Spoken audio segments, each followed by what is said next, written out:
উৎপাদকে বিশ্লেষণ করো। X square plus 20xy minus 96y square. তাহলে 96কে আমরা উৎপাদক করব। 96কে উৎপাদক করে যে সংখ্যাগুলো পাবো সেই সংখ্যাগুলো দিয়ে বিয়োগ করে 20 আনতে হবে।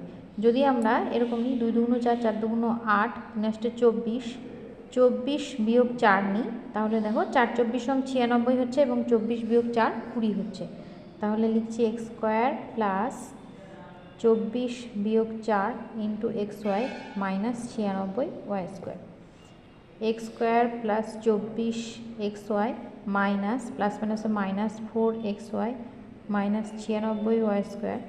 প্রথম দুটো পদ থেকে এক্স কমন যাবে, তাহলে পড়ে থাকবে এক্স প্লাস 24y। পরের দুটো পদ থেকে 4y কমন যাবে, তাহলে পড়ে থাকবে এক্স প্লাস 24y।